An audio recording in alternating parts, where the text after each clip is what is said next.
Hi guys, Chris here. As you can see, we're playing some more Domination. We're playing on Carbon. Basically, I want to set out my stall for how I'm going to post my videos and in the future, probably. Hopefully you'll have noticed, if you watched my first video, it's called The Good, The Bad and The Ugly. There. And that's basically how I plan on posting from now on, to be honest. I'm going to be posting at least the first 10 games of Domination as the good, the bad and the ugly. I'm going to try and keep it real, and that's basically what my stall is. I just want to keep it real as possible. I think I'm an average gamer, and I have moments of brilliance, and I know that sometimes YouTube gets flooded with IKDs and all the rest of it, but I tend to play objective based gaming. So I'm just going to keep posting them, commentating over them. This is actually from theatre mode, due to the limited hard drive space that I've got, and I'm recording it in fraps, so it's basically a live commentary. I'm just going to do it in one take, so it's semi-live basically. So this particular map, if I remember correctly, we're using the L86. I'm quite happy that the L86 has made a return. It was actually one of my favourite heavy weapons in Modern Warfare 2. Took a little bit of getting used to, but I did have a lot of success with the L86. So I'm quite pleased that it's made a return. The other thing that I've changed from my last 4 videos is basically I'm using the support point streak package, and I'll not let out any spoilers just yet, but it's a very useful set of packages, to be honest. Why I threw a nade at our own guy, I don't know. It's a very useful, and it's particularly geared up for the objective based gamer, in my opinion. And the other thing it's going to benefit, which will become apparent later on in the video, when I find a suitable point to tell you, is it will benefit the player that's not necessarily the Slayer, but it's the objective based player, and that's most of the people that I game with, to be honest. We choose objective based gaming, particularly Domination, and occasionally Demolition. Found a lot of love for Demolition by playing Black Ops. Initially I did find Black Ops quite difficult to get into after playing Modern Warfare 2. Played Modern Warfare 2 a lot, and I found that a comfortable game to play, where Black Ops was a little bit community somewhat. Don't know what I was doing there. I got caught. I remember doing it actually. I got caught with too many choices and ended up killing nobody. But it looks like they've listened to the community. Sometimes it is difficult to get those 3 kill streaks, and everybody likes getting a little bit of something. It adds to the thrill. I mean, there is the XP. That's a good aspect of the game, having the XP. But having the kill streaks in there, sure, that's great if you can get them. But as I say, we're not all Slayers. I can probably manage, on average, maybe 3 to 5 kills is a good run for me. So you want to get some benefits of that. So you can pick the low kill streaks, which I tended to do as the objective player. I tended to do Modern Warfare and Black Ops. I tended to pick the UAV and things like that. I found them, they were probably useful for the team. So I think I helped out in that sense. But so we all like getting them, and nobody likes getting to maybe 3, 4, and then dying and missing out on that kill streak. So I think it's going to be a benefit. Now I'm not going to blow smoke, as I say. I'm going to try and keep it as real as possible. I also think it could be a negative. You'll notice there that I've got 12 kills. I haven't managed to kill 12 people on the trot. I've played quite well, but I've not used that supreme skill to get a 12 kill streak. But I managed to get an advanced UAV. So that means everybody using support is likely to get an advanced UAV. You'll just notice there on the video that I got 50 points. I dropped my SAM missile sight, or whatever it's called.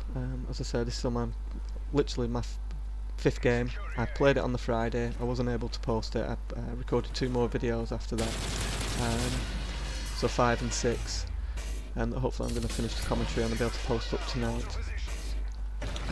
Where was I? can't remember where I was. Yeah, so anyway, you'll notice I got like a 50-point streak, and I got a SAM turret or whatever it's called. So I popped it in the corner, and that takes out your air support, the enemy's air support. So it took out a UAV. The other thing towards that is, I don't know how it works, and I didn't really pay much attention, but apparently if you take out air support, that also counts towards your point streak. So they've listened to the community. Capping a flag definitely counts towards your point streak. So again, they've listened to the community, so that's a good thing. As I say, just harking back to the advanced UAV, basically the Blackbird, that was all conquering basically in Black Ops, as everybody's aware now, and that was the one of the streaks to have. It looks like mine's still up. I can see there's a guy up there, so it looks like that it could be a negative. So as I say, I'm going to try and keep it real, and that could be a negative because it means anybody catching the support streak and they manage to get 12 kills in a match is likely to get that. Now whether they're going to adjust that in patches, I don't know. I have taken a conscious stance as I'm not going to be reading up too much regarding Modern Warfare 3. I'm just going to enjoy the game. My game time this time round is extremely limited. I say extreme, that sounds terrible as is a negative, and it's by far not a negative, but gaming now is probably 3rd, 4th, 5th on my priorities of things to do, my priority being my wife and my baby boy. So I'm not going to be playing as much as I used to do, so I'm just going to try and enjoy the game and experience the game as fresh as possible without reading up too much, though I do subscribe to all the quite a lot of the your main directors, Woody's and Wings. There's a guy called N Munro, Nick, Canadian guy, posts up some really good videos. Going on about directors as well, a little tip, Woody, I did actually see this one. Woody was suggesting, and I think he's proved it basically in the video, if you pick colour correction in the options, you can see the stealth bomber much easier on the mini-map. Welcome to try that out yourselves. So as you can see, the L86, it's not a bad weapon, to be honest. I haven't got any other perks. There's some new perks that I couldn't tell you too much about.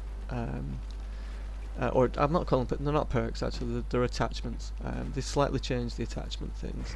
Now I'm assuming it's all done on how many kills you get and etc, and how proficient you are with a weapon, but you can add things like reduced kick, which is obviously reduced recoil and things like that.